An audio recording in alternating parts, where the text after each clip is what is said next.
আসসালামু আলাইকুম এভরিওয়ান। আজকের ভিডিওতে আপনারা দেখতে পারা আমরা আইছি গ্র্যান্ড প্লেস রিসোর্ট সিলেট। এটা আসলে রিসোর্টটা সম্পূর্ণ ফুল দিয়ে সাজানোর কারণে রিসোর্টটা অসাধারণ লাগে। রিসোর্টে ঢোকার টিকিট মাত্র 50 টাকা। 50 টাকায় আপনারা ঢুকতে পারবা।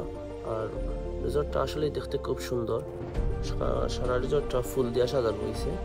তো আপনারা সিলেট থেকে এই তো এলে বেশি দূর নয়, কারণ হুমায়ুন চত্বর এখানে আওয়ার ভাড়া বেশি 20 থেকে 30 টাকা নিব সিএনজি ভাড়া।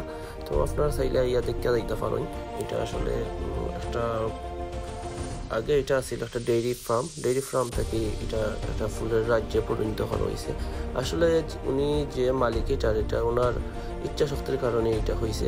উনি আসলে স্বল্প পরিসরে উনি শুধু ফুলের বাগানই করছিলেন, কিন্তু এটা আসলে ফুলের বাগান থেকে একটা এখন রিসোর্টে পরিণত হয়েছে। এখানে আপনারা আসলে রেস্টুরেন্টও আছে, চাইলে যেতে পারবেন। এবং আমি সাজেস্ট করবো যারা আসলে ফুলকে ভালোবাসেন এবং বিকালে একটু সময় কাটাতে চান, আপনারা এসে এখানে সময় কাটিয়ে যেতে পারেন। এবং আমরা আসলে সব সময় এসে এখানে একটু সময় কাটানোর চেষ্টা করি, আমাদের ভালো লাগে, তাই আপনাদের মধ্যে ভিডিওটা শেয়ার করলাম। তো আপনারা চাইলে আসতে পারেন, এসে দেখে যেতে পারেন। ধন্যবাদ।